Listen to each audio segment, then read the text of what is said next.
Bajo el gran manto que formaban las copas de los árboles, el suelo de la jungla permanecía sumido en la penumbra y el silencio. Ni un soplo de aire removía los helechos gigantes que ascendían hasta la altura del hombro. Haggard se enjugó el sudor de la frente, volvió a mirar el resto del grupo y siguió adelante. La expedición avanzaba adentrándose en la jungla del corazón de Sumatra. Ninguno de los miembros pronunciaba palabra, tal y como le gustaba a Haggard. Uno de ellos se percató. «Mirad, hay otro. 2. Señalaban a la izquierda. En lo alto de la copa de un árbol, un ejemplar de un año hacía crujir las ramas al avanzar junto a su compañero. Se balanceaban con gracia. El orangután de mechón blanco no se apartó. Se columpiaba en el aire sujetándose solo con una mano y ladeaba la cabeza mientras los observaba. Los animales más jóvenes que poblaban las copas de los árboles habían desaparecido. En cambio, el orangután de mechón blanco permanecía en el mismo lugar y los miraba. Estaban a 10 metros. Haggard sostenía el micrófono con el brazo extendido. El orangután miró a Haggard y emitió un extraño sonido gutural parecido a la tos. «Duas». Haggard respondió con un ruido parejo. «Duas». El orangután se lo quedó mirando. Sus labios curvados empezaron a moverse y emitió una secuencia de gruñidos. «Hos tom duas, barlat, léanme». Varios miembros de la expedición hicieron destellar sus flashes al tomar fotografías.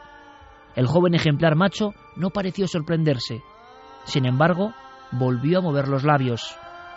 «Gen litzen duas». El investigador y ficcionador de hechos, Michael Crichton, se encontraba con un simio parlante en lo profundo de las selvas de Java.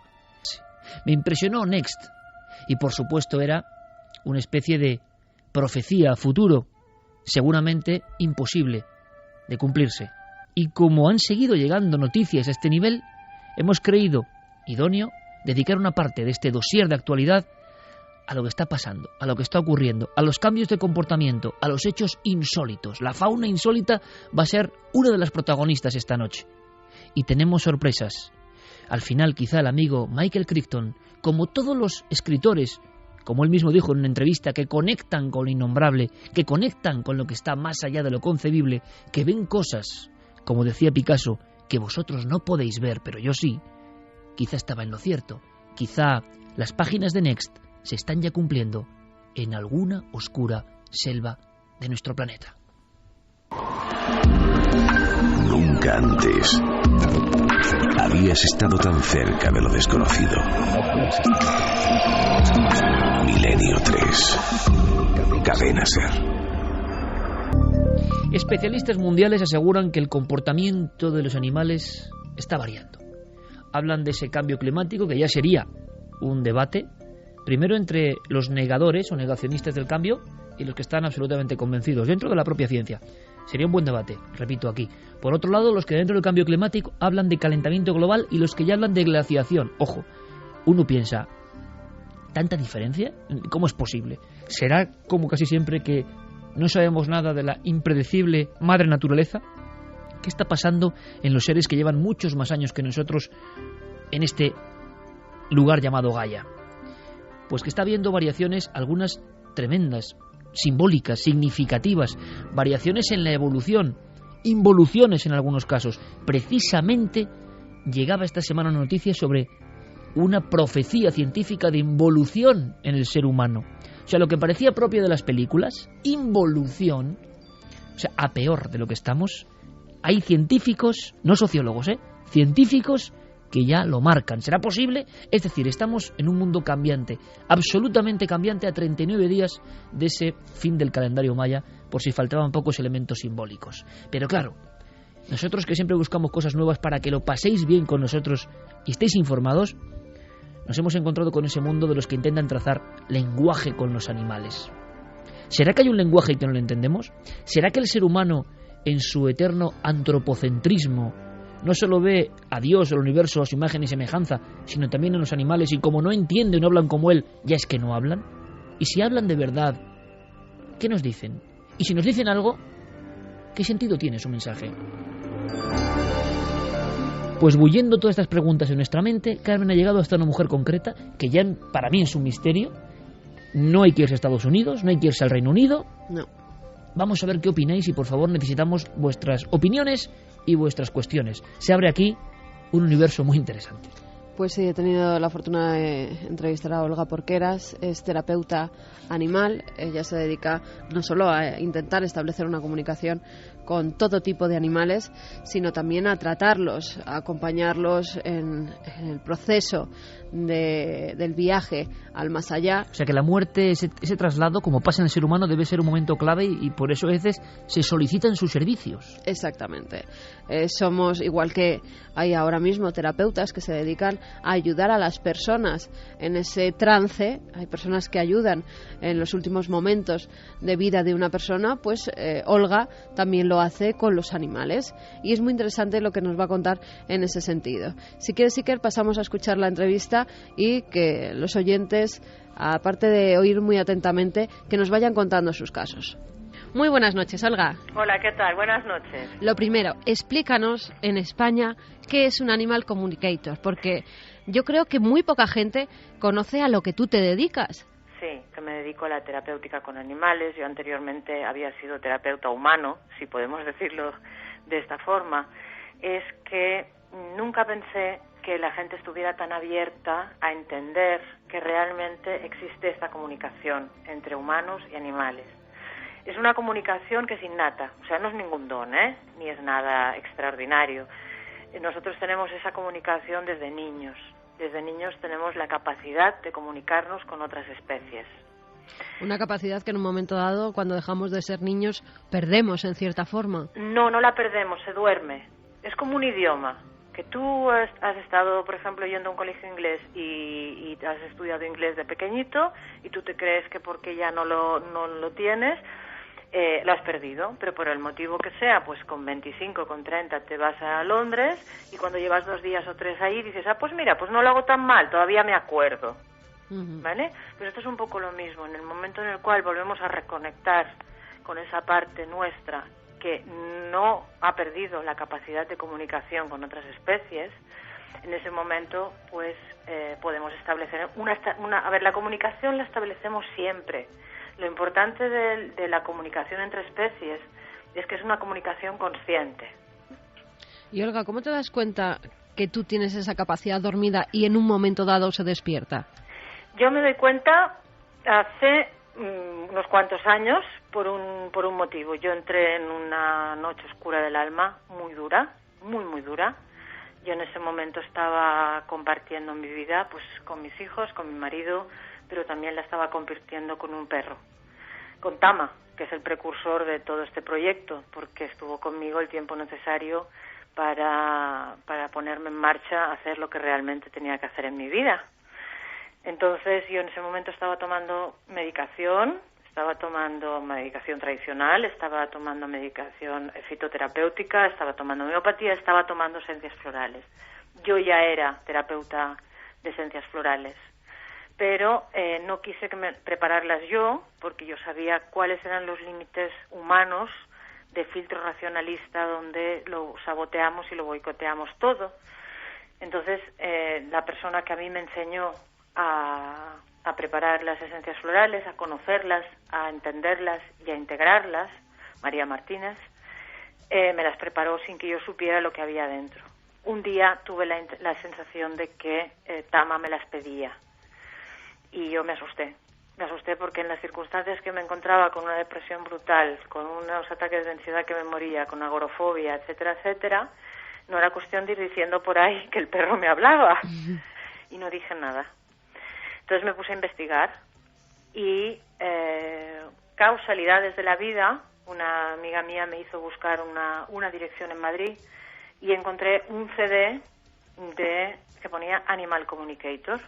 Entonces contacté con Penélope Smith, una excelente comunicadora en Estados Unidos, y un día yo pensé, esto es una tontería, porque esto yo lo llevo haciendo toda la vida.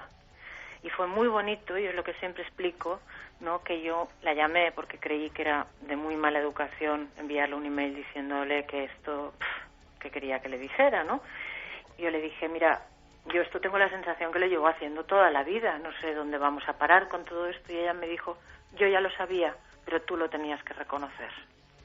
Y en cierta forma tú empiezas a experimentar, entre comillas, No. con tu animal de compañía. Totalmente. Empiezo a experimentar con Tama, empiezo a experimentar con los perros y animales de mis amigos, empiezo a tratarlos con esencias florales, establecer una comunicación, empiezo a acompañar a los animales en sus últimos momentos y todo me viene, o sea, en ese momento ya me empezó a venir todo, pero como un chorreo de creatividad terapéutica en ese aspecto.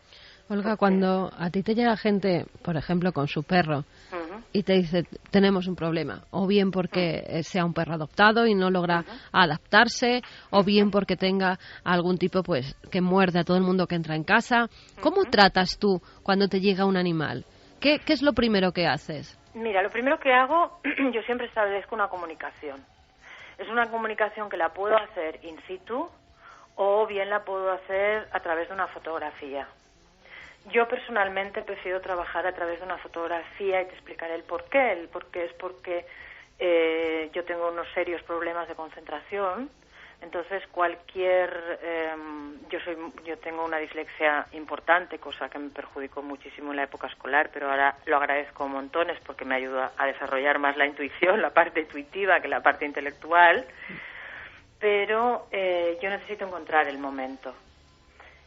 No todos los momentos son adecuados para establecer una comunicación y lo que siempre pido, más que nada, es establecer esa comunicación estando yo sola con el animal, porque los animales son como los niños pequeñitos, cuando están con los papás o están con los responsables, se comportan de una cierta manera y cuando los responsables o los papás se van, realmente son como realmente son y se expresan como realmente se tienen que expresar, como realmente sienten.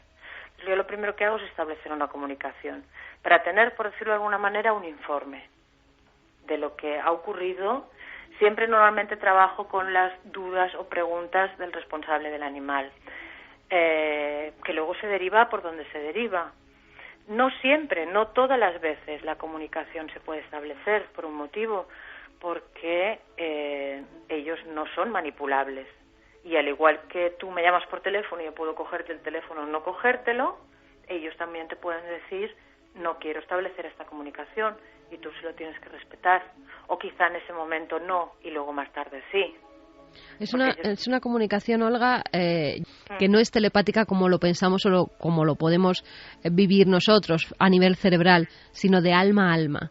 Cuéntame cómo es esa comunicación de alma a alma que tanto me ha llamado la atención. La telepatía, a ver, de alguna forma se tenía que explicar, ¿vale? En libros, de alguna forma se tenía que explicar en películas. Entonces, tenemos un concepto de telepatía como tú estás aquí, igual que estamos hablando por teléfono, nos podemos hablar tal cual. La comunicación se establece. Los animales tenemos que pensar que ellos piensan, por decirlo de alguna manera, en imágenes. Por eso los grandes comunicadores, para mí los mejores comunicadores son las personas autistas, porque sus parámetros de pensamiento funcionan exactamente igual que los animales, por imágenes fijas. Nosotros tenemos, los que no somos autistas, nos montamos toda una película, pero ellos son como como diapositivas que van pasando fijas. Entonces ellos te mandan una imagen, entonces tú la puedes recibir o por imagen, esa comunicación, o por sensación, o por emoción. Evidentemente la mente tiene su papel a jugar ahí, y ese papel que tiene a jugar ahí es que la mente va a poner palabras a esa comunicación porque es nuestra forma humana de transmisión de ideas, de emociones, etcétera, etcétera, etcétera. En estos casos que has tratado a lo largo de todos estos años, Olga, ¿cuál es el caso, no sé si decirlo, más grave, más complicado, con el que te hayas comido más la cabeza, que se te ha presentado? Un caso que me va a ser muy difícil de olvidar, gracias a Dios es un caso resuelto.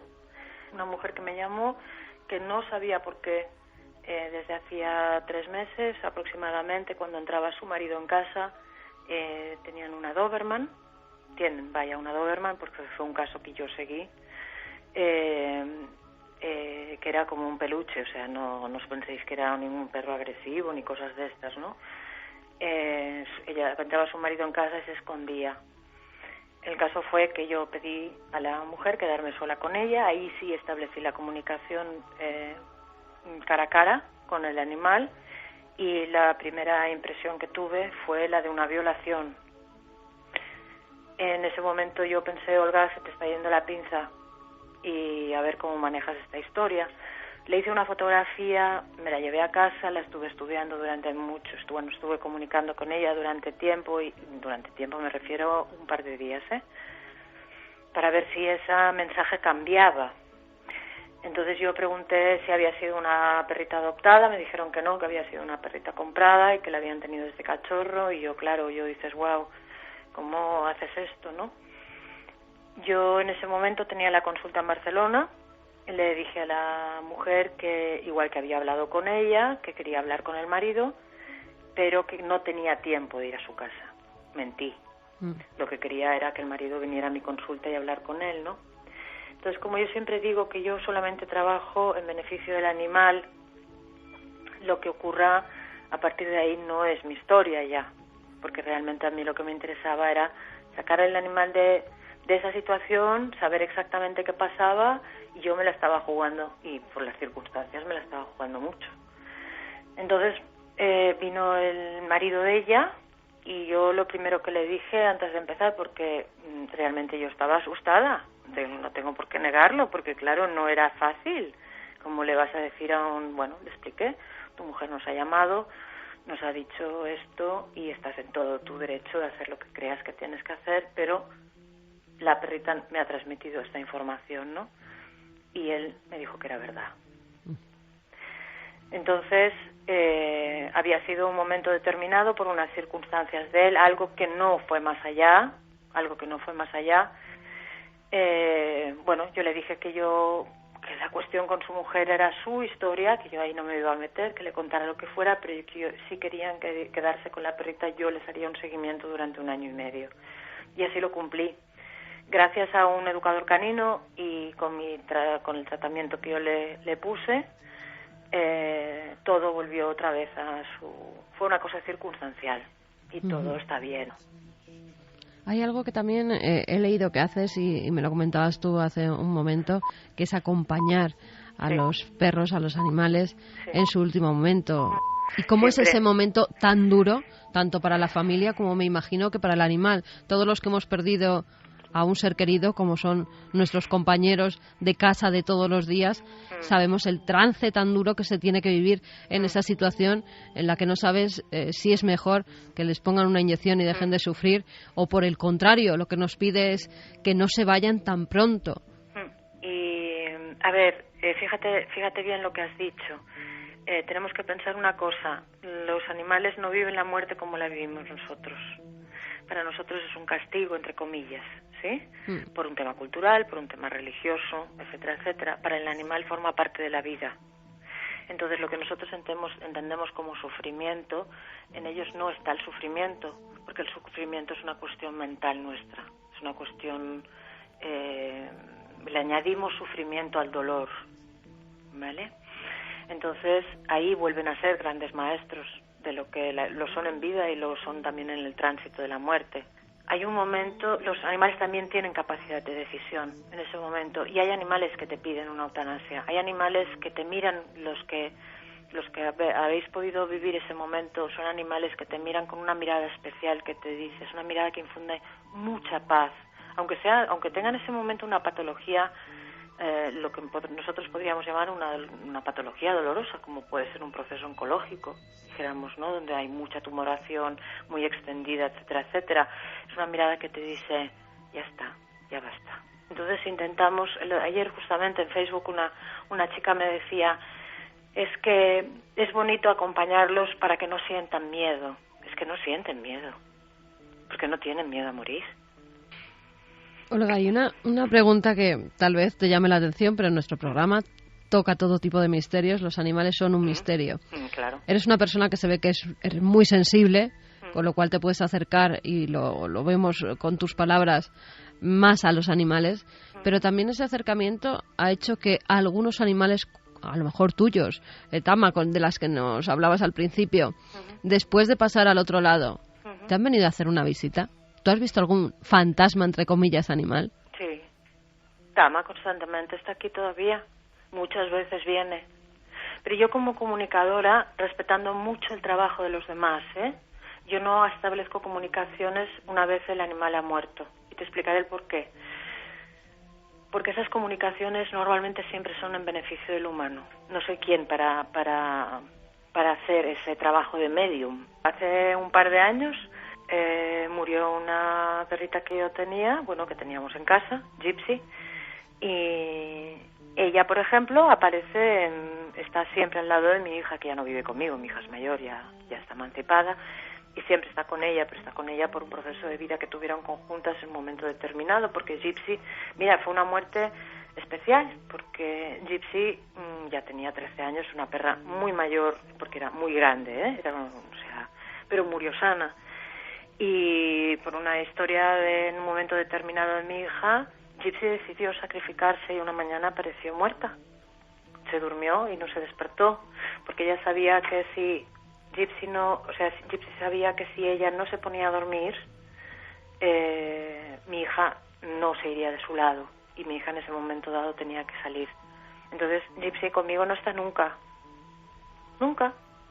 En cambio Tama, que hace unos 18 años que murió, sigue a mi lado. Pero no está siempre, evidentemente, y sobre todo a veces aparece cuando estoy dando un curso. De repente, noto su presencia al lado, ¿no? Le digo, buenas, ¿qué tal? ¿Qué haces tú por aquí todavía? Y me da mucha fuerza. Y realmente él fue el instigador de todo este proyecto, porque se marchó con 3 años, se murió muy joven de un accidente, lo atropellaron. Pero no se fue hasta que él tuvo muy claro que yo iba por el camino que tenía que tomar. Pues Olga, un placer hablar contigo. Aquí tienes los micrófonos de Milenio 3 para cuando quieras. Muchísimas gracias a vosotros por vuestra confianza.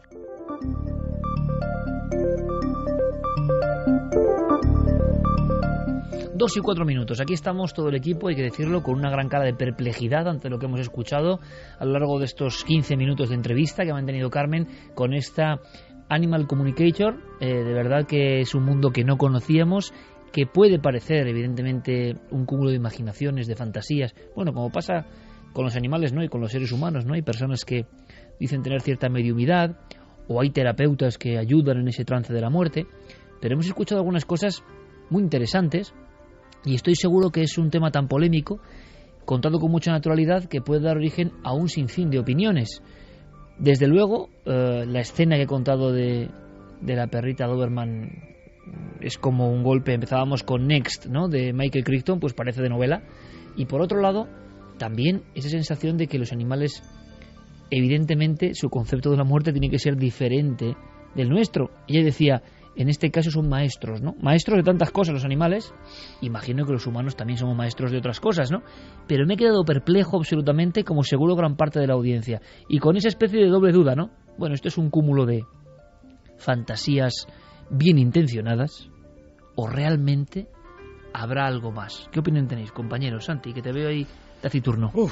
Esto, a ver por dónde empezamos. Yo, el fondo de toda esta historia, es que me lo tengo que creer, por la sencilla razón de que, como muy bien has dicho en la introducción de esta entrevista, todos los que hemos tenido estrecho contacto con animales sabemos de ese vínculo y sabemos de esa comunicación, incluso, como muy bien decía nuestra invitada, telepática. Es decir, muchas veces no tienes que hacer un gesto, no tienes que hacer que pronuncie una palabra. Tu animal sabe lo que estás pensando y actúa en consecuencia. La primera vez dices es casualidad, la segunda te asombra, la 13ª lo tomas como algo tan habitual y tan cotidiano que no le das la menor importancia. Es que cuentas con ello, de hecho, o sea, no se te ocurre pensar que no vas a obtener la reacción recibida. Claro, digamos que la historia que nos acaban de contar es esto mismo, pero en esteroides, o sea, ya hipertrofiada a unos niveles que, abriendo mucho la mente, yo me lo creo, pero me cuesta, o sea, te lo aseguro. Yo estoy pensando ahora mismo que habrá personas que tengan esa sensación Y también observo el comportamiento con los animales que solo las personas con cierta sensibilidad, y hay umbrales que se nos escapan, logran trazar esta sintonía, ¿no? Real o imaginada por el ser humano y compartida por el animal con ciertos gestos. Es decir, todo esto es una especie de puzzle de ilusiones que se hace alguien porque tiene cierta sensibilidad. Uno ve a determinadas personas o profesiones cómo tratan a los animales, y claro que también tienen un perro o también tienen un gato, sobre todo con los perros, y dices, bueno, claro, pero la forma de tener un perro no tiene nada que ver con la que yo comprendo que es tener un perro, ¿no? O ser compañero de un perro, no tiene nada que ver. Hay personas que tratan a los animales como puros objetos que les sirven para un fin, que los tratan siempre como animales, y sin embargo personas, prácticamente nos incluimos y seguro que muchos oyentes también, que consideran al animal como alguien igual casi a él, con derechos, con sensibilidad, con enfados, con afectos. Claro, son mundos muy diferentes, y yo digo, ¿todo este mundo está ahí o pertenece al ámbito de las personas que con ese umbral de sensibilidad, como en otros campos de la realidad, logran ver lo que nadie puede ver? Yo no lo sé. A mí, desde luego, me cuentan esto hace 1 año o 2 años y probablemente ni me lo habría creído, ¿no? Pero es efectivamente a raíz de tener ese animal hace poco tiempo, es cierto que conforme van pasando las semanas y los meses, te vas dando cuenta de lo asombroso, de lo maravilloso que es, y por supuesto entiendes esa frase de solo le falta hablar, ¿no? Y es que es completamente cierto. A veces parece que el animal te entiende a la perfección, o cuando estás enfermo o estás en un momento de un poco alicaído, el perro parece que lo entiende perfectamente y viene a por ti. Y luego ya esos casos, claro, decenas de casos que hemos contado aquí de perros que siguen estando en la tumba del hombre que ha muerto. Yo tengo ahora mismo en la imagen, como decía esta mujer, Olga Porqueras, en una diapositiva, y por supuesto nos gustaría ahora saber lo que opináis vosotros, pero cosas que nos han sorprendido, ¿no? Es interesante lo que dice Javier Pérez Campos, porque es el último de este equipo de alguna forma que ha tenido perro, y entonces está observando todo de una forma, bueno, con ojos más de novedad, ¿no? Pero yo recuerdo el día que llegó nuestra niña a casa por vez primera, y es una escena que yo no logro olvidar. Los perros todos, y creo que estamos de acuerdo todos los oyentes, estoy seguro, en este momento, hablamos de perros en concreto, vamos a hablar de otros animales también. Cuando uno abre la puerta, oye, es increíble, ¿no? Parece que ven al dueño, más que al dueño, el compañero, ¿no? Eso de dueño, al compañero por vez primera. O sea, no habrá humano en la vida que muestre tal alegría por verte, bajas 10 minutos y vuelves y otra vez hacerlo. Y dices, bueno, qué maravilla, ¿no? Qué corazón tienen estos animales, qué pasa. Traviesos para algunas cosas, pero siempre con esa alegría brutal, ¿no? Bien. Por cierto que esta noche uno de mis perros me ha despertado 4 veces. 4 veces he tenido que salir, y yo ya hablaba con él, digo, pero hombre, ya está bien, ¿no? Pero bueno, hacen sus cosas, ¿no? Y quieren... Entonces, recuerdo el día que llegó nuestra hija a casa por vez primera del hospital, y fue la primera vez en mi vida, fijaos que escena, primera vez en mi vida, que al abrir la puerta, estaba Carmen ya arriba, y yo abrí porque bajé por unas cosas, y no salen a la puerta. Yo, ¿qué está pasando? Está Carmen en el sofá con la niña, y los 2 perros que tenemos, cada uno a un lado de la niña, y mirándome muy fijamente, como diciendo que ha llegado alguien que hay que proteger, o había cambiado el rol, algo había pasado, ¿no? Mira, esto en Estados Unidos ya no se ve tan raro. En España vemos que es una profesión a la que hay muy pocas personas que se dedican. En Estados Unidos lleva desde hace muchos años. Es más, en un programa de 4, El encantador de perros, César Millán, por César Millán es un animal communicator. Él se entiende con los animales, entiende perfectamente a los perros, comprende en cierta manera lo que les pasa. O sea, no es un adiestrador. No es un adiestrador, que va mucho más allá. Es una forma, en cierto sentido, de volver a la naturaleza. En las cavernas yo creo que hablaban mucho más con los animales de lo que hablamos ahora. Pero hace falta ser un sensitivo para esto, porque yo lo que no entiendo es... Ella me decía que cualquiera puede llegar, claro, no es de un día para otro. Ella hace, por ejemplo, Olga hace talleres de fin de semana, y dice que nadie pretenda que después de hacer un taller va a entender lo que le dice su perro, su gato, su caballo, porque esto no es tan fácil. Es un estudio de años, y cada vez que vas probando más y haciendo más comunicaciones con animales, pues lo vas teniendo más fácil. Y al parecer ella lleva 18 años ya, o más de 18 años. Y ahora es cuando por fin está haciendo y dando a conocer lo que hace, las terapias que hace, porque también en ese trance, yo la preguntaba, con el trance de la muerte en los animales, muchas veces no sabemos si les estamos haciendo bien o les estamos haciendo mal, porque por propia cuestión humana nosotros queremos que se queden más tiempo con nosotros. Pero tú dices cuestión humana, yo creo que también los seres humanos, con esto de tener mascotas, entre comillas, las humanizamos tanto que queremos ver cosas adaptándolas a nuestro... siendo un poco abogado del diablo, como en este caso yo creo que es una obligación, porque os veo todos muy convencidos. Y fíjate, a micrófono cerrado, Olga me decía, dice, mira, es que nos creemos con una superioridad por encima de nuestros animales de compañía, por encima de los perros, de los gatos que tenemos en casa, que fijaos lo que hacemos, en vez de bajarnos nosotros y revolcarnos con nuestros perros por el suelo, lo que hacemos es subirlos a nuestras camas, a nuestros sofás, los estamos humanizando, no estamos haciendo que sean animales, que es lo que tienen que ser, que el hombre es otro animal.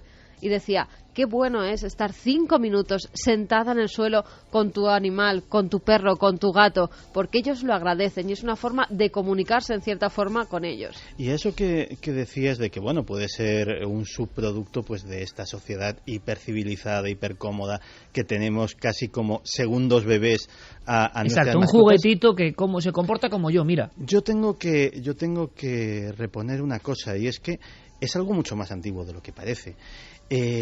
Verás, la relación que tenían, y eso aparece sobre todo en el mundo del esoterismo y en el mundo de la magia, la relación que tenían brujos, hechiceros, brujas con el familiar. El familiar era un animal, era un gato, era una lechuza, era un cuervo, era un animal con el que se tenía una relación especial, que les ayudaba en cierto sentido, porque también les ayudaba a colocar ese estado de conciencia que necesitaban para su magia, ese estado de conciencia primigenio, a sintonizarlo a su nivel, animal.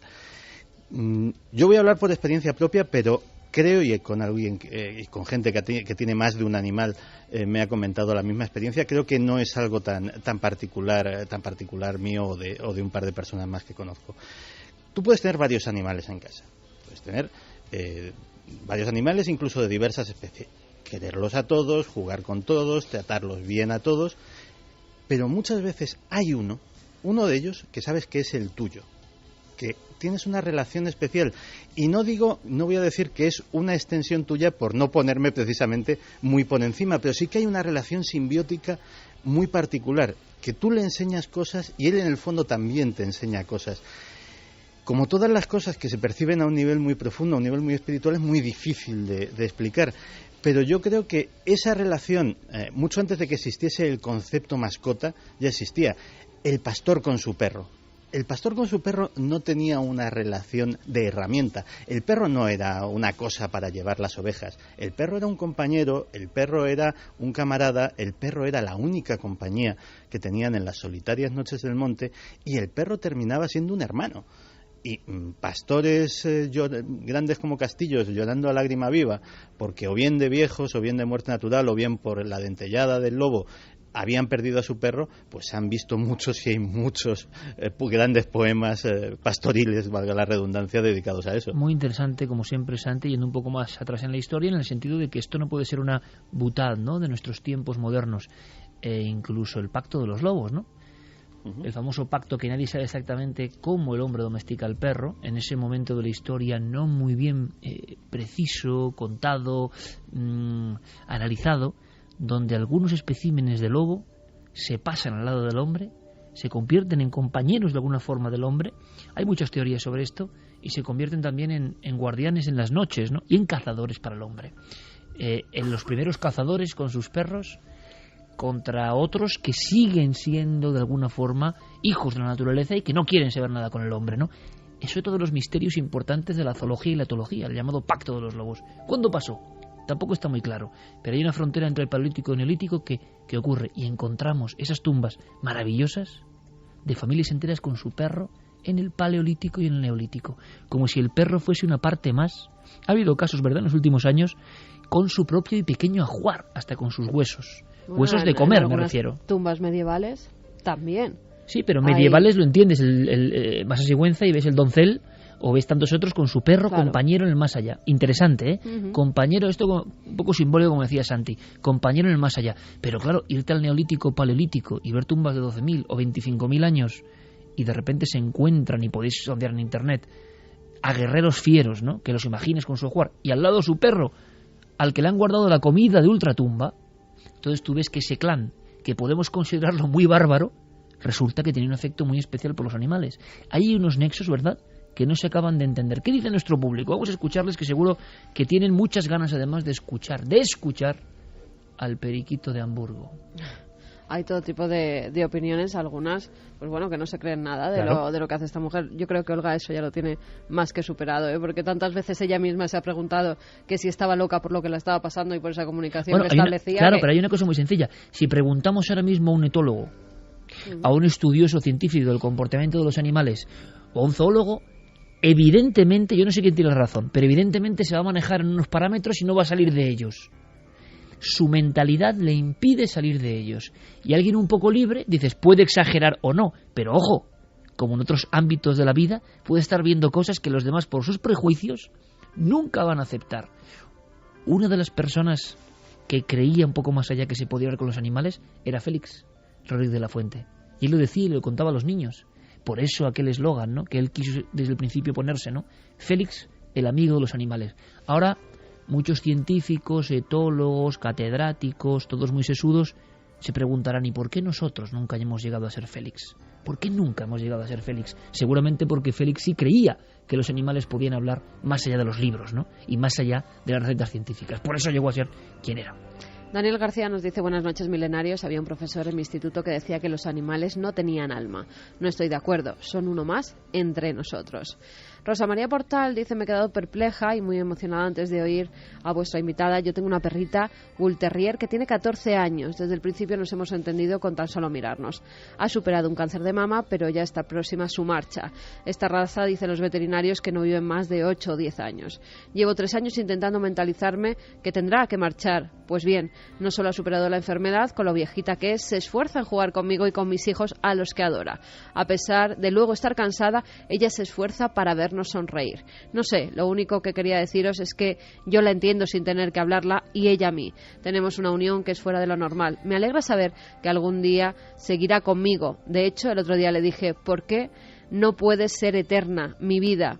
Y es que la quiero tanto, bueno, como tantos amos. En fin, no se quede el día que me falte en casa, es nuestra princesita, sobre todo la mía. Espero que nuestras almas sigan juntas para siempre. Me habéis emocionado. Un saludo, amigos. Bueno, y a nosotros también nos ha emocionado gente que con tanto cariño habla de su perro. Eso es muy, muy bonito, eso es muy hermoso. Y habrá personas que leyendo esta carta digan, qué ridículo, claro. Son formas de ver la vida, ¿no?, muy diferentes. Y porque nos hemos estado centrando en lo que conocemos más cotidianamente, pues como gente urbana que somos.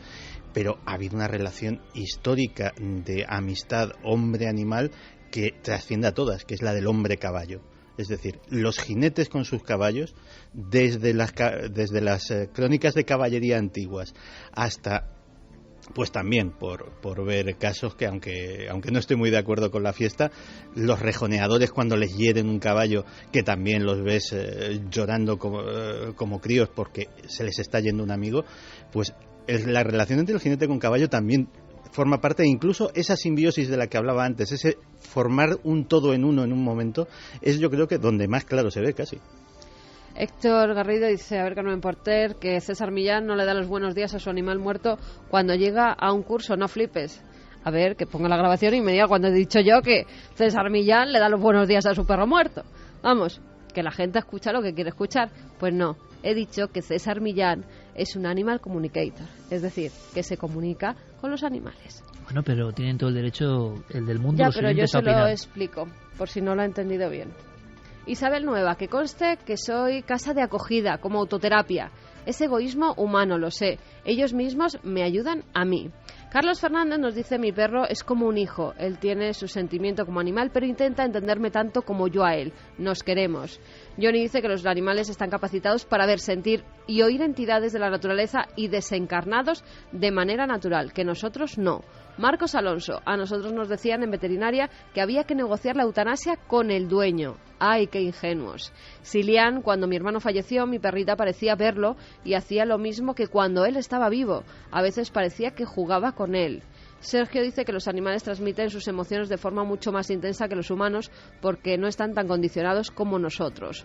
Melchor Moya, que los animales tienen los sentidos más desarrollados que nosotros y predicen cosas que nos pueden ayudar a mejorar y a salvar nuestro y su planeta llamado Tierra. Carly Turico dice, si los animales necesitan terapia para morir, entonces eso quiere decir que ellos también tienen conciencia. Eso rompe con lo establecido, creo. Bueno, y tantas cosas rompen con lo establecido. Por ejemplo, que en Hamburgo un periquito como suena, lo contaba Javier Sierra la semana pasada, se convirtiese un poco en voz, como decíamos al principio, y como estos últimos casos que ha habido de la ballena, casos diferentes del elefante, que parece que han emitido sonidos. Esto parece una herejía brutal, quizá lo sea, o quizá no, y quizá, repitiendo la palabra, dentro de 200 o 300 años se hayan descubierto parámetros que ahora nos parecen escondidos e imposibles, ¿no? Sin duda, como decían nuestros compañeros, sobre todo Santiago, hablando de la historia, el hombre ha intuido algo. No tenía la verdad científica de ese algo, pero la intuición le ha valido para perpetuarlo durante siglos, con lo cual hay un corpus de enseñanzas que de nosotros depende echar la vista atrás y pasar de ello olímpicamente, como siempre creyéndonos dueños de la realidad actual, que es la de todos, y sin embargo menospreciando cosas que han sido muy importantes para gente quizás hasta más inteligente que nosotros, que la ha habido. Este caso era una especie de joya extraña de la parapsicología de Centro Europa, nos llegó por Germán de Argumosa. Si alguno de vosotros no estaba atento la semana pasada, vamos a recordar un poco la historia, aunque sea brevemente, porque además lo cuenta nuestro compañero Santiago Vázquez, y lo hace con dos documentos interesantes, tanto los archivos originales de Germán de Argumosa, que no es poca cosa, que los trajo de los investigadores de la época, como los de Vintila Oria, ese periodista de origen rumano que hizo algunos libros históricos en los años 70, un gran desconocido, Vintila Oria, como encuesta más allá de lo visible, donde había cosas impresionantes, ¿no? Este caso, entre otros muchos, ¿lo recordamos? Todo sucedió en Hamburgo, en Alemania. Tenemos a una familia, que es la familia Honda-Morós, un matrimonio, y su hija Bárbara, que por entonces tenía 14 años. Aparece o irrumpe en la vida de esta familia el periquito, al que llamarían Bucci. Estamos hablando de finales del año 1970. A mediados de junio del año siguiente, de 1971, esta chica, Bárbara, la hija, fallece. Los padres, como es natural, pues quedan sumidos en un tremendo dolor. Pues bien, después de la muerte de Bárbara, el periquito empieza a hablar con voz de hombre. Y los hechos van sucediéndose y llegan investigadores como Raudive y como otros para grabar el sonido. Claro, nos faltaba eso, ¿no? Javier Sierra nos contaba la historia como uno de esos clásicos que habíamos escuchado tiempo a, pero ¿se grabaría aquel diminuto ave que intentaba poner voz humana? Y eso ha quedado registrado y podemos escucharlo ahora. Sí podemos, pero antes Santi tiene algún dato más. Es cuando entra en escena la propia chica, Bárbara, que a través del periquito dice lo siguiente. Son palabras que aparecen en un magistral libro del gran Vintila Oria, titulada Encuesta detrás de lo visible. Aparecen estas palabras: Ich bin Bárbara, es decir, yo soy Bárbara. 2:25, Milenio 3, y por supuesto la opinión libre, la vuestra.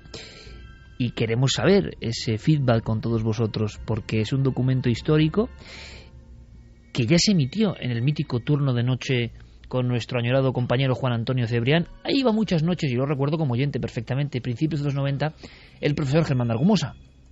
Y tenía algunas de las grabaciones.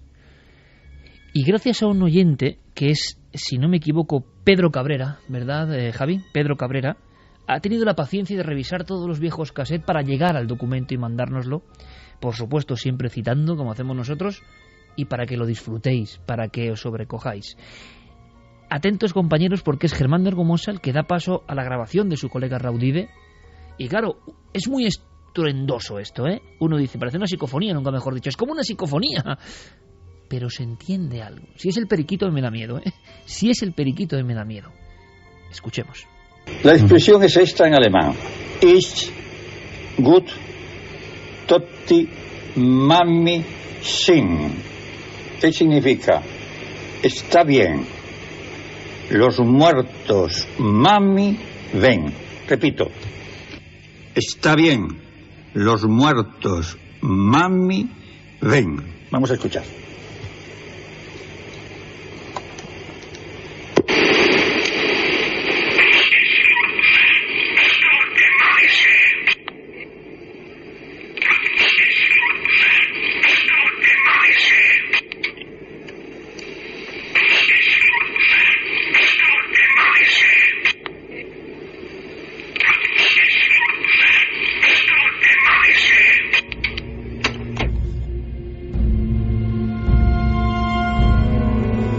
escuchado el documento parecía como una grabación rota, ¿no? Como una grabación absolutamente saturada. Y claro, las últimas palabras, el mami shin, eso, lo que sea, era perfectamente audible. Ahí está el documento.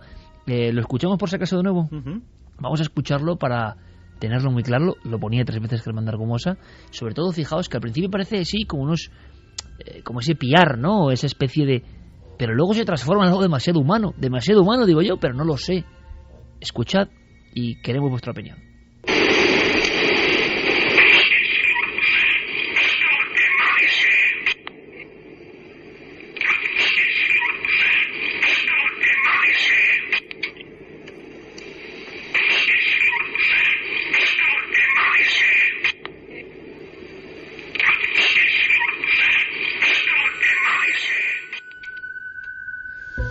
Tiene ese sonido metálico de grabación, como decía Carmen, porque bueno, Germán de Argumosa lo que hizo fue reproducirlo tal cual en los micrófonos de ese programa de turno de noche, pero a mí personalmente me parece, al principio, como dices, ¿no? Parece un animal, ese pájaro a secas, pero es cierto que al final parece decir esas palabras y es un tono que a mí personalmente me parece irreproducible con una garganta humana.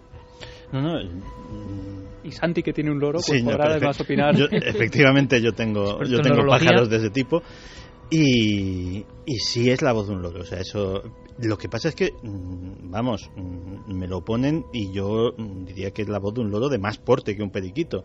Es decir, yo he tenido periquitos, tengo periquitos. Suena muy fuerte. Algunos hablan. Los periquitos no suelen ser tan habladores como otras especies de loros, pero pueden aprender a decir 4 cosas, sobre todo si están en compañía de loros mayores que hablan por imitación.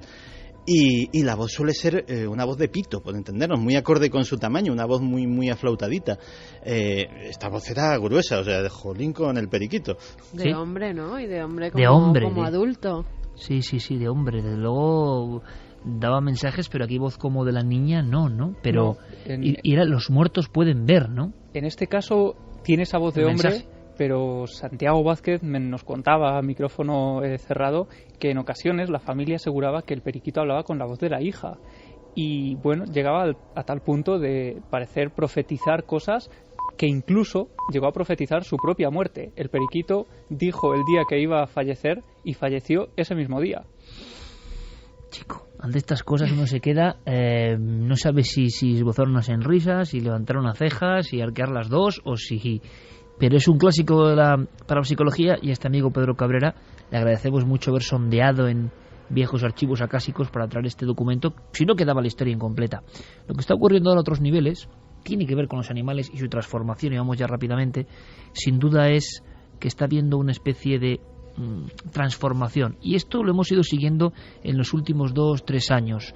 Si hiciésemos una especie de teletipo continuado con nuestro compañero Carlos Cala, tendríamos solo algunas noticias que ha recopilado Diego Marañón que dan un aspecto inquietante a lo que está ocurriendo. Involuciones, transformaciones, variaciones en demasiado poco tiempo. ¿Escuchamos? Las gaviotas se posan en espigones y sobrevuelan el litoral. Cada vez son más peligrosas y callejean por la ciudad. Vuelan demasiado bajo e intimidan a palomas y personas. Según los expertos, su hábitat se ha trastocado y ya no temen a nadie. Algunos tigres en Nepal se han vuelto nocturnos para evitar conflictos con pobladores locales, según las últimas investigaciones. Estos grandes carnívoros suelen desplazarse durante el día y la noche para rastrear su territorio y cazar, pero los tigres del Parque Nacional Chitwan, que utilizan los mismos senderos que los seres humanos, han modificado su comportamiento para evitar encontrarse con el hombre. El tamaño de los peces podría reducirse hasta un 24% debido al calentamiento global. Investigaciones anteriores ya habían indicado que el cambio en las temperaturas oceánicas influiría en la distribución y capacidad reproductiva de muchas especies. El nuevo estudio afirma que también el tamaño de los peces se verá severamente afectado. Los científicos han demostrado por primera vez que los sonidos del tráfico marítimo desorientan y alteran a los cetáceos, lo que puede ser la causa de que se reproduzcan menos. Las ballenas utilizan sonidos de baja frecuencia para comunicarse en el océano y ahora podrían estar estresándose por el excesivo ruido en los océanos. Un nuevo estudio señala que el cambio climático podría estar modificando el curso de la evolución en los anfibios, llevando a estos animales a cambiar sus comportamientos para adaptarse a la escasez de precipitaciones. De procesos como nunca antes la ha habido. En España, casos célebres, bueno, sin duda, nos lo contaba Luis Miguel Domínguez, el más problemático en su día, el de los buitres, que viendo cómo su alimento por la causa de las vacas locas era eliminado, los muladares eran directamente borrados, ese era el lugar donde ellos se alimentaban, ¿no?, de la carroña, les había obligado a hacerse mucho más fieros, a atacar a otras piezas, a atacar a personas prácticamente. Nosotros hicimos algún reportaje, las personas científicas, muchos de ellos, o de fuera de las zonas donde estaba pasando, decían lo de siempre, que era imposible. Claro, preguntabas a los vecinos y pastores de la comarca en concreto donde estaba ocurriendo este hecho y te decían lo evidente, que no tenían comida y que estaban variando su comportamiento.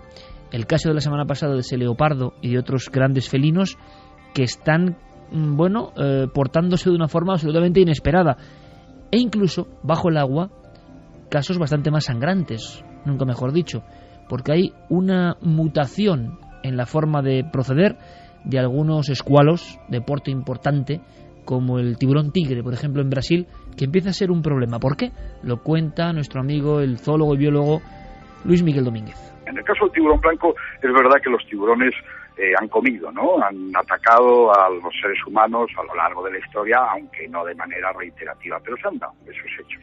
¿Qué ocurre, en cambio, con el tiburón tigre, por ejemplo, ¿no? En las costas de Brasil empezó a preocupar muchísimo el ataque de este animal a las personas, un animal que se alimentaba de pescado y que realmente el tiburón no había nunca provocado ningún problema entre los humanos, hasta que apareció el surf, hasta que apareció esa tabla, ese hombre o mujer que para darse impulso se coloca el pecho, todo su cuerpo se tumba en la tabla y sus manos y sus piernas desde abajo, la visión de un tiburón es perfectamente la de algo parecido a una foca también, ¿no? El tiburón tigre cambió su comportamiento de 10 años a esta parte y ha provocado muchísimos ataques a bañistas, carne dulce que parece ser es la carne de los humanos. Pero ya vemos también que tiene que ver sin duda primero con la incursión de las personas en el territorio, en este caso en el territorio de agua, ¿no? En el agua, en el territorio marino de los tiburones tigre, y por otra parte con el hecho de que, claro, si uno representa ser una presa en mitad de la naturaleza y ante un gran predador, sin duda prepárese, porque lo va a ser, y lo va a ser con muy malas consecuencias. Noticias de actualidad, está pasando ahora mismo, y esta misma semana ha ocurrido algo que además genera un bucle interesantísimo con el inicio de nuestro programa. Hablábamos de Michael Crichton, de Next, y de esa especie de orangután que hablaba, que respondía a un hombre con un micrófono. Michael Crichton ideó en su mente la idea de esa extracción de sangre de un mosquito atrapado en ámbar para clonar o para obtener material genético de los dinosaurios. Bueno, pues otra cosa que parece absolutamente ficción, se está trabajando en ella por fin. Se ha intentado muchas veces. Hacer Parque Jurásico realidad se ha intentado muchas veces. El último eslabón de esto que está pasando en el mundo animal lo tenemos con un investigador que esta semana ha hecho público un informe que dice que a través de las aves, y de una ave tan común, ¿no?, como una gallinácea, se podría llegar, extrayendo material genético, quizá al Archaeopteryx, ¿no?, al dinosaurio que compartía parámetros con las aves, que se podría llegar a modificar una especie hasta convertirla en un dinosaurio. O sea, algo no digno de las novelas, sino que supera todas ellas. José Manuel Nieves, brevemente, nos introduce en esta historia que ha pasado científicamente esta misma semana. Sí, el problema es el ADN. Es decir, Horner y otros paleontólogos han intentado recuperar ADN de dinosaurio, pero es muy complicado porque son 60, 70, 80, 100 millones de años atrás. Jack Horner es el mismo paleontólogo en el que se inspiró Parque Jurásico, el protagonista de Parque Jurásico.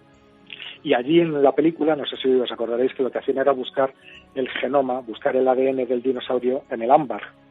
En concreto en el abdomen de los mosquitos que habían picado a dinosaurios y que después habían quedado atrapados en el ámbar, ¿no? Se suponía que esos mosquitos tenían la sangre del dinosaurio al que habían picado hace millones de años dentro del abdomen y que estaba preservado. Efectivamente es así, pero no hay ADN, el ADN no resiste. Horner también intentó buscar el ADN de dinosaurio en restos fósiles, en huesos, pero no lo consiguió tampoco, ni él ni nadie. Es decir, ese ADN no existe. Con lo cual se le ocurrió la idea, dijo, bueno, si no puedo tener el ADN original de hace 100 millones de años, siempre tengo el ADN de sus descendientes que están vivos y nos rodean por todas partes. Y por eso empezó a utilizar esta técnica de ingeniería genética para recuperar los rasgos de dinosaurio que en el fondo están encerrados dentro de cada ave.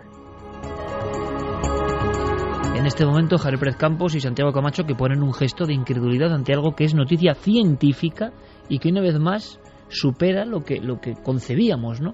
¿Cómo es que el prototipo, el inicio de un ave, algo tan a mano, ¿no?, van a llegar posiblemente a generar un clon de dinosaurio antiguo? Bueno, pues gracias a nuestro compañero de Marañón tenemos declaraciones del científico que, curioso, también se inspiró en la película Parque Jurásico, que empeñado en esta especie de resurrección de los animales extinguidos, de los míticos dinosaurios, sigue trabajando 20 años después. Y esto es lo que contaba. Por ejemplo, las aves tienen alas y los dinosaurios no las tenían, así que hay que averiguar cómo crear una mano y un brazo a partir de una ala, o cómo crear una cola larga. Lo que estamos haciendo literalmente es buscar los genes que impiden el desarrollo de una cola o de encontrar lo que llamamos el gen activador. Lo buscamos en un pájaro para activarlo, de modo que ese pájaro nazca con cola. También estamos buscando el gen que desarrolla las alas en las aves, ya que en el embrión todo empieza con unas manos. Estamos buscando ese gen de modo que podamos impedir ese cambio.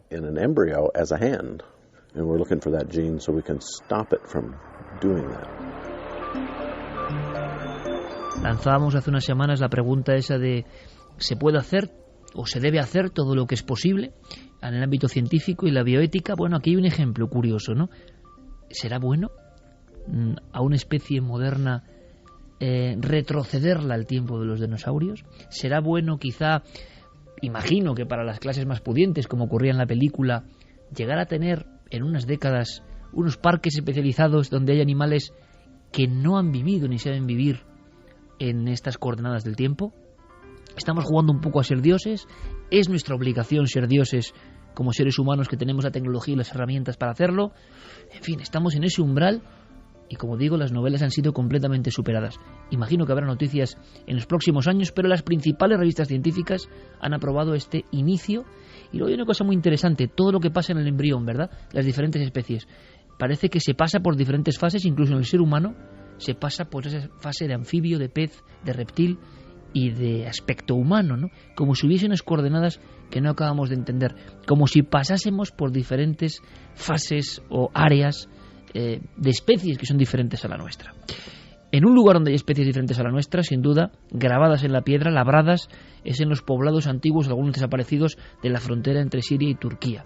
Teníamos conexión hacia estas horas. Es importante dar paso a la crónica de nuestro compañero Javier Sierra, que se encuentra ahora mismo, ya estará en Estambul. Ha habido noticias de hallazgos arqueológicos muy interesantes, justo, fijaos qué curioso, amigos, en la franja de la guerra, ¿no? Una vez más, como pasó en Irak, la guerra y la arqueología amenazada, y a veces incluso bombardeos y disturbios que dejan al aire, no precisamente las piquetas de los excavadores, sino la violencia humana, deja al aire, como si fuese un mensaje antiguo, cosas que estaban ahí desde tiempo remoto. Conocemos algo de esa zona entre Siria y Turquía. Allí está el célebre Göbekli Tepe, allí está Nebali Kore, allí está Kayunu, la ciudad de los cráneos, o la impresionante ciudad de los Brucrania, una ciudad entera abandonada con cabezas de bisontes gigantes que han quedado como último testigo de un final, porque casi todas estas ciudades fueron finalizadas, enterradas y su población desapareció. En los alrededores apenas hay esqueletos. Sabemos que esta franja entre Siria y Turquía es fundamental. De momento, la arqueología conoce el dato de que son las primeras urbes o templos. Eso ya es mucho decir. Bueno, pues ha habido noticias. Nos las cuenta en tiempo real, 2:41, desde Estambul, Javier Sierra. Buenas madrugadas, Iker. Esta noche, buenas madrugadas desde el corazón de la antigua Constantinopla, desde Estambul, que es donde me encuentro. La verdad es que llevo unas pocas horas en Turquía. Y aquí, después de los primeros tanteos, lo primero que salta a la vista es que el país no tiene demasiado hueco en sus medios de comunicación en estos días para los asuntos que más nos interesan, para el misterio. Está todo un poco arrinconado y sobre todo está arrinconado por las noticias que tienen que ver con el conflicto en Siria y con los problemas que tiene Turquía en esa frontera. Pero es que en esa frontera hay un elemento que llama mucho la atención. hay un lugar que se llama Karkemis, es una zona arqueológica que se extiende por 90 hectáreas, que fue dominio de los antiguos hititas y que se encuentra justo repartida entre la frontera de estos dos países. En ese lugar donde en estos momentos hay aproximadamente unos 100.000 exiliados por la guerra civil, por la guerra interna en Siria. Y es curioso porque en ese lugar han estado trabajando hasta hace pocos días expertos de varios países en la búsqueda de los restos de una antigua acrópolis que podría arrojar bastante luz sobre el papel que jugó esa zona fronteriza en la antigüedad, como te digo, hace nada menos que 5 milenios. El equipo que ha estado ahí excavando es un equipo de la Universidad de Bolonia y han desenterrado en estas últimas fechas fragmentos de estatuas, incluso mosaicos de época posterior, ya romana, cilindros con inscripciones, estatuillas de divinidades como votivas de todo tipo que abarcan un periodo amplio de hace entre 5.000 y 3.000 años, y por lo tanto se están enfrentando a la reconstrucción de un pasado que desde luego resulta fascinante. Yo es una zona que conozco bien, Iker, porque la he recorrido, toda la zona de Gaziantep, tú también la conoces, en la Anatolia. Y en esos lugares hay algunos poblados muy poco conocidos que estoy seguro que van a dar pie a muchas noticias en los próximos meses y años. En concreto, recuerdo haber visitado no hace mucho tiempo un lugar conocido como Yesemek. Yesemek era una antigua cantera de la que se extraían grandes monolitos que después se convertirían en estatuas en la antigua Babilonia. Todavía allí, a medio hacer, casi como si fueran el recuerdo en el otro extremo del mundo de esos moais de la isla de Pascua que quedaron en el Rano Ranaco, en el volcán. Todavía hoy allí en Yesemek, en Turquía, en la Anatolia, se pueden ver figuras inacabadas de dioses y, lo que es más sorprendente, figuras de dioses estrechando la mano de reyes locales, algo que pasó a mi cuaderno de notas con un subrayado y con un asterisco donde apunté que eso debía de ser investigado.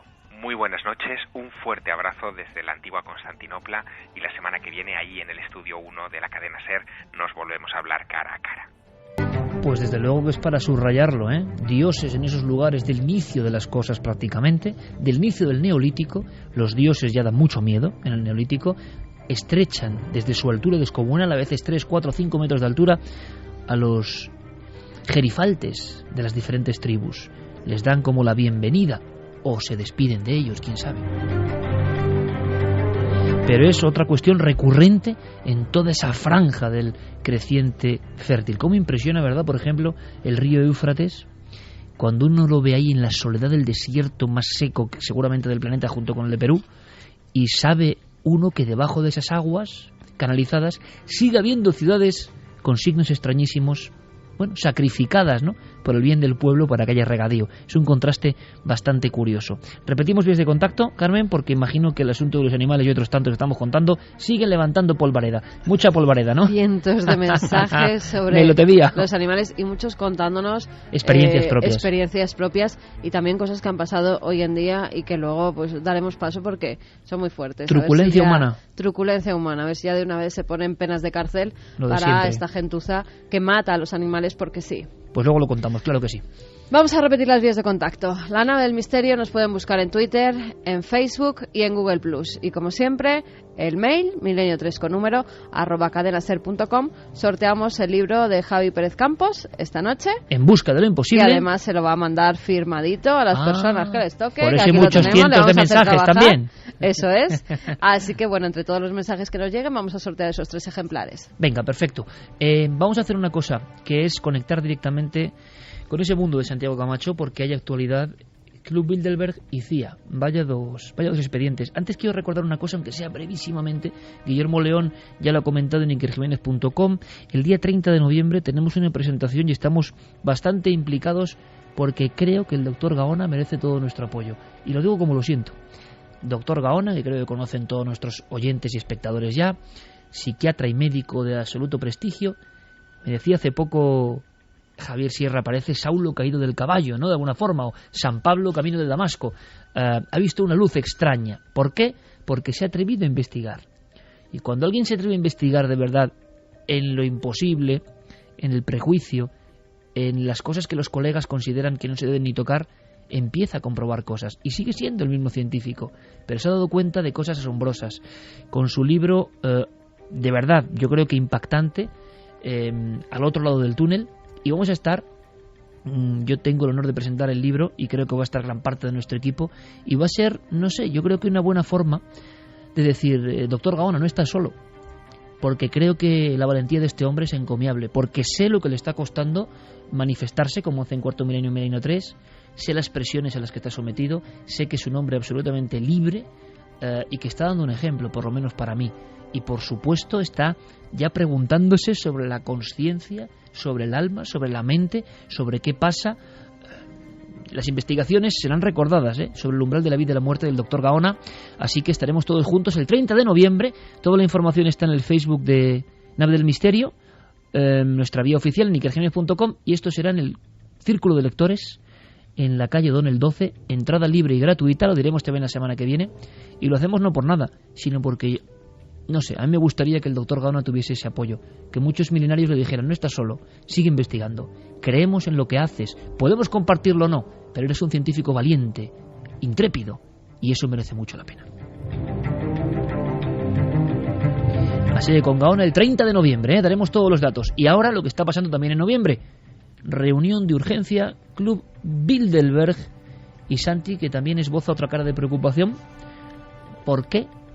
¿Podemos resumir en un titular qué es el Club Bilderberg, para quien no lo sepa? Pues para nuestros amigos que no lo sepan, les diremos que el Club Bilderberg es una sociedad que en este caso no es secreta porque su existencia es pública, pero que reúne todos los años en una sede diferente, elegida generalmente en un resort, en un lugar de vacaciones apartado y discreto y igualmente lujoso, desde la isla de la Toja hasta algunos de los resorts más exclusivos del mundo en diferentes años. Pues una vez al año 300 personas escogidas por invitación, no siempre las mismas, pero sí hay un núcleo duro, sí hay que se repite constantemente, entre grandes banqueros, financieros, políticos, comunicadores, gente que en definitiva maneja poder, sea poder en forma de dinero, sea poder en forma de política, sea poder en forma de información.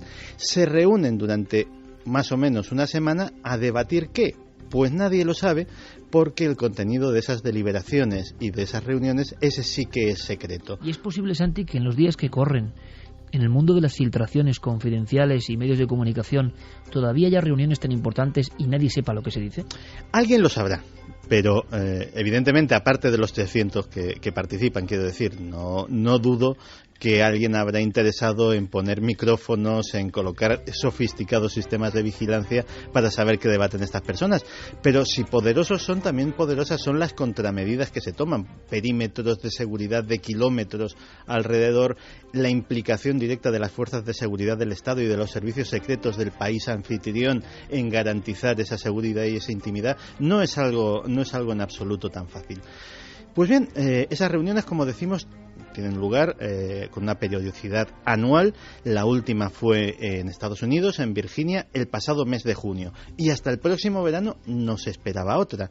Es por eso que cuando diversos medios italianos han alertado de que precisamente ahora, en Roma, en un hotel lujoso pero discreto, sobre todo discreto porque está teniendo lugar en él un festival de cine que sirve esa multitud para camuflar a esos 80 participantes, pues de repente se han reunido 80 personalidades muy destacadas del Club Bilderberg, casi en secreto porque ha sido descubierto. Y la verdad es que sabemos muy poco. Se ha filtrado algunos de los nombres de esta reunión, entre ellos Mario Monti, el primer ministro italiano, Tom Enders, jefe ejecutivo de Airbus, Marcus Agius del grupo Barclays, Edmund Clark del TD Bank, Klaus Kleinfield, director ejecutivo de Alcoa, Jorma Ilia, presidente de Royal Dutch Shell, y casi todos ellos pertenecen al perfil económico del grupo Bilderberg. ¿Y eso qué puede significar? No hay políticos, no hay testas coronadas, que suelen también frecuentar este tipo de reuniones, no hay ni siquiera representantes de grandes corporaciones mediáticas, no, sobre todo son grandes banqueros, grandes empresarios. Y claro, lógicamente, teniendo en cuenta la situación que está viviendo Europa, pues ya ha habido gente que se ha empezado a alarmar, porque qué menos que pensar que la crisis del euro, la tremenda tensión social que se está empezando a desarrollar en Grecia, en Italia, en Portugal y también en España, por qué no decirlo, pues puede estar preocupando. Y el hecho de que sea en Italia, pues podría incluso significar que el país transalpino puede ser la siguiente ficha de ese dominó mortal de la crisis económica en el que ya hemos caído unos cuantos países.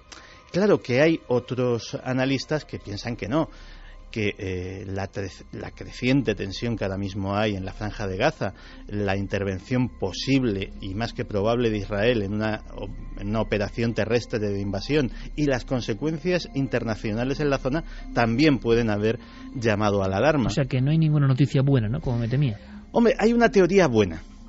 Vamos a ver. La única teoría buena, o al menos la única no mala, es que a lo mejor, sin que lo supiéramos, este tipo de micro reuniones Bilderberg fuera del periodo normal se han producido desde siempre, pero no han sido detectadas hasta ahora. Es decir, a lo mejor 20 miembros del grupo Bilderberg dedicados a tal o cual cosa, pues se han reunido también en un hotel discreto de tal o cual ciudad, sin que eso sea una reunión oficial del grupo para tratar temas que incumben solo pues a su faceta de trabajo.